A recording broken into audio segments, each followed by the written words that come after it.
എല്ലാ കുഴൽ തോറും 10 തേങ്ങയുടെ തൊണ്ട് നമ്മൾ മലത്തി അടുക്കി വെക്കുന്നുണ്ട്. കാത്തിനെ കൊണ്ടാണ് അടിപ്പിക്കാൻ വേണ്ട. ഇതാണ് വീടിന്റെ പുറകിൽ ഒരു 10 സെന്റ് സ്ഥലത്ത് ആണ് നമ്മളിവിടെ കൃഷി ചെയ്യുന്നത്. അല്ല പ്ലാന്റ് എല്ലാം അവിടെ സെറ്റ് ചെയ്ത് കഴിഞ്ഞു കേട്ടാ. ഇനി വെച്ചേക്കാം. കുഴിയെടുക്കാൻ പോകണേ. 1 മീറ്റർ ആഴത്തിലും 1 മീറ്റർ വീതിയിലും ആണ് നമ്മൾ കുഴിയെടുത്തിരിക്കുന്നത്.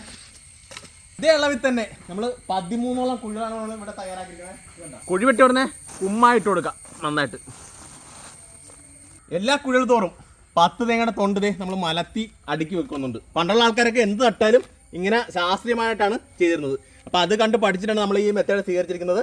അപ്പോൾ ഇതിൻ്റെ ഉദ്ദേശം എന്ന് വെച്ചാൽ ഇത് അഴിയിപ്പോൾ ഒരു 2 വർഷം കഴിയുമ്പോഴൊക്കെ അപ്പോൾ നമുക്ക് ഓർഗാനിക് മാറ്ററായിട്ട് അത് മാറും. അതോടൊപ്പം തന്നെ നമുക്ക് ഈർപ്പം നിലനിർത്താൻ ഏറ്റവും ബെറ്ററാണ് കേട്ടോ.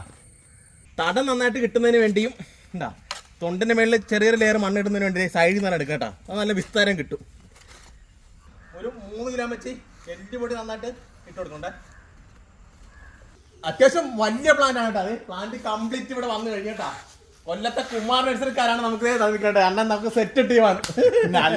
അപ്പം മാങ്കോസ്റ്റാണ് നമ്മളിവിടെ നടാൻ പോകുന്നത്. നമ്മളെ കുഴിലിറക്കി വെച്ച് കാത്തിനെ കൊണ്ടാണ് അടിപ്പിക്കാൻ വേണ്ട മകളാണ്.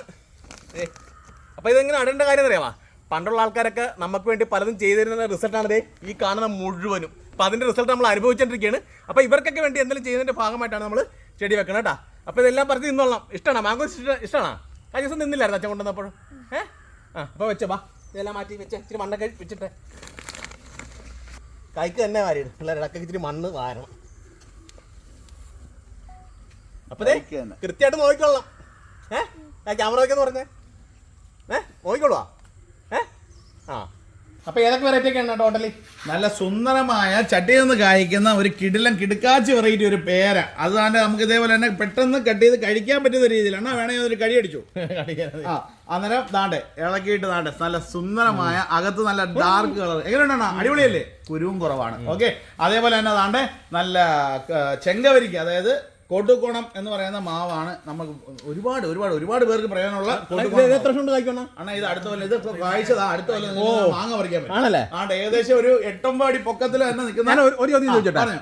ഇതിപ്പോ ടോട്ടൽ എത്ര വർഷം പഴക്കമുള്ള ചെടിയാണ് മൊത്തം? ഏകദേശം ഒരു 2.5 കൊല്ലം 3 കൊല്ലമൊക്കെ പഴക്കമുള്ള വലിയ മരങ്ങൾ, കായ്ച്ചോണ്ടിരിക്കുന്ന മരങ്ങൾ. അതപ്പം നമ്മള് ചെടി വെക്കാൻ താമസിച്ചുള്ളവര് വലിയ പ്ലാന്റ് തന്നെ 3 വർഷം നമുക്ക് ലാഭിക്കാം. ബാക്കി ഏതൊക്കെയാണ്? അതേപോലെ ഓൾ സീസൺ വെറൈറ്റി ഒരു മാവ്, അതായത് ഡ്രമ്മിൽ നടത്തി കായ്ക്കുന്ന ഓൾ സീസൺ വെറൈറ്റി ഒരു മാവ്. നല്ല സുന്ദരമായ ഒരു അബിയു പഴത്തിന്റെ തൈ.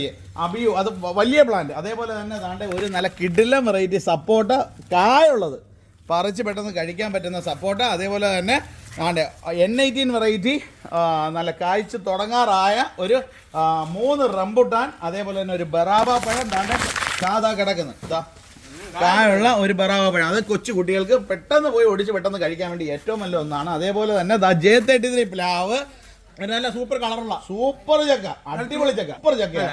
മറ്റേ കുഞ്ഞിലെ കായ്ച്ചിട്ട് വെക്കുന്നല്ല, നമുക്ക് കഴിക്കാൻ ബെസ്റ്റ് സാധനം.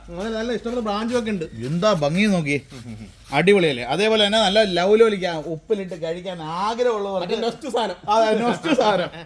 പല ചെടികളായതുകൊണ്ട് തന്നെ പല രീതിയിലുള്ള ഒരു വളർച്ച കേട്ടാ. ഇവിടെ ലൈൻ കമ്പി പോയിട്ടുണ്ട്. അപ്പൊ അവിടെയൊക്കെ നമ്മൾ ബുഷായിട്ട് വളർന്ന പ്ലാവും മാവും ഒക്കെ നമ്മൾ വെച്ചിരിക്കുന്നത്. ഇത് മാംഗോസിനാണ്. അപ്പൊ ഇത് കണ്ട അത്യാവശ്യം ഷെയ്ഡുള്ള സ്ഥലത്ത് വെച്ചാൽ നന്നായിട്ട് ഗ്രോത്ത് ആയിട്ട് വരത്തുള്ളൂ. അപ്പോൾ ബാക്കിയുള്ള സാധനങ്ങളുണ്ട്, ബാക്കിയുള്ളതെല്ലാം നല്ല കമ്പൂട്ടറൊക്കെ നല്ല വെയിൽ കിട്ടുന്ന സ്ഥലത്ത് തന്നെ അടിയുന്നത് ഏറ്റവും നല്ലത്. ഇതാണ് അബിയൊരു ലൈറ്റ് ഷെയ്ഡുള്ള സ്ഥലം മതി കേട്ടത്. കണ്ട മേളിൽ ചോരപ്പുള്ള സ്ഥലത്താണ് വെച്ചിരിക്കുന്നത്. അപ്പോൾ നല്ല ഗ്രോത്തിലേക്ക് വരുവേ. ഈ കളി തുടങ്ങുന്നത് എങ്ങനെയാണെന്ന് അറിയാവാ? പ്ലാന്റ് ചെയ്യാൻ ആവശ്യപ്പെട്ടവരെ ഇവർ കൊണ്ട് വെച്ച് തരാമെന്നാണ് പറഞ്ഞത്. പക്ഷേ ഇവർ വന്നപ്പോൾ കുഴി മുഴുവൻ ഞാൻ വെട്ടിയിട്ടിരുന്നു കേട്ടാ. കാരണം ഇവിടുത്തെ മണ്ണാകുമ്പോൾ ഈസി ആയിട്ട് വെട്ടാം, അതുകൊണ്ടാണ് ഞാൻ വെട്ടിയിട്ടുന്നത്. പക്ഷേ ഇവർ കേരളത്തിൽ എല്ലായിടത്തും കൊണ്ട് പ്ലാന്റ് വെച്ചെടുക്കും, എത്തിച്ചു കൊടുക്കാൻ പറ്റും. അതേപോലെ തന്നെ ഉത്തരവാദിത്തോടെ പ്ലാന്റ് തരാനും പറ്റും. അപ്പോൾ ബാക്കിയുള്ള സർവീസും കാര്യവും ഡൗട്ടും ഒക്കെ ക്ലിയർ ചെയ്ത് കൊടുക്കുകയും ചെയ്യും.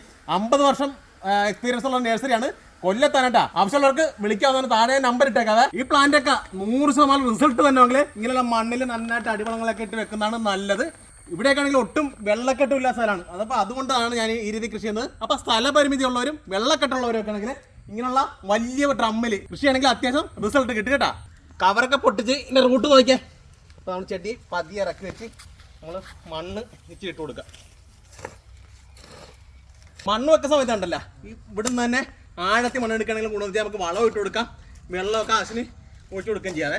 ഇതുണ്ട കമ്പോസ്റ്റ് ആക്കിയ ജൈവവളങ്ങളുണ്ടല്ലോ, ചോട്ടിൻ്റെ അകത്തി ഇട്ട് കൊടുക്കാം.